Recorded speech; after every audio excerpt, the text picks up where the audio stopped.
एक व्यक्ति की मृत्यु हुई, उसने एक ही बार हरि बोल बोला था।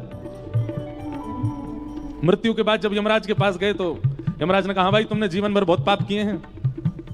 बोले बहुत पाप किए मैं मानता हूं, पर मैंने एक बार हरि बोल बोला था। अपने 80 वर्ष की आयु में एक बार हरि बोल बोला था, उसका फल पहले मुझे दीजिए, उसके बाद मेरे पापों के सारे दुख देना। यमराज जी बोले एक ही बार बोला था? बोले हाँ बस एक बार। यमराज जी बोले हमको इसका फल नहीं पता। तो व्यक्ति बोला तो मुझे नहीं पता, पहले उसका फल मिलेगा तब नरक की यातनाएं भोगूंगा। यमराज जी उसको लेकर के शंकर जी के पास गए। शंकर जी से जाके पूछा कि महाराज इसने एक बार हरि बोल बोला है, इसका क्या फल मिलेगा? शंकर जी बोले भाई 1.25 लाख बार बोला हो, पुरुषण किया हो तो हमको फल पता है। 1 करोड़ बार बोला हो उसका फल भी हमको पता है। जीवन भर बोला हो, प्रत्येक दिन बोला हो उसका भी फल पता। एक बार बोलने का फल हमको नहीं पता। व्यक्ति बोला ऐसे काम नहीं चलेगा, आप दोनों को मैं देख लीजिए, फिर मैं भगवान से शिकायत करूंगा, मुझे फल नहीं दे रहे हैं, एक बार का फल दीजिए।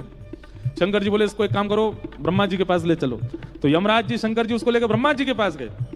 ब्रह्मा जी भी बोले भैया हमको सबके फल पता, एक बार का फल नहीं पता। बोले नारद जी के पास ले चलो। यमराज जी शंकर जी ब्रह्मा जी नारद जी के पास लेके गए। बोले आप तो 24 घंटा नाम जप करते हो, एक बार का फल क्या है? नारद जी बोले भैया 24 घंटा गाते हैं, एक बार का फल पता हो तो पूरे दिन क्यों गाते? हम तो पूरे दिन गाते रहते हैं, हमको एक बार का फल नहीं पता।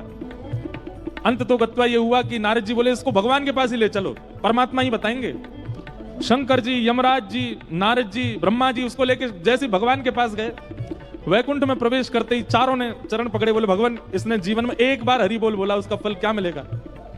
भगवान बोले अब और फल जानने की क्या आवश्यकता है? स्वयं ब्रह्मा जी यमराज जी शंकर जी नारद जी जिसको लेके वैकुंठ नाम है, समझो यही एक बार हरि बोल का फल है।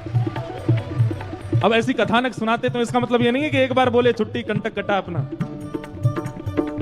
कथा में जो बैठ गए और जिन्होंने ये कथा सुन ली है, वो अगर अब आगे नहीं बोलेंगे तो उनको पाप लगेगा, ये हमने बोल दिया है।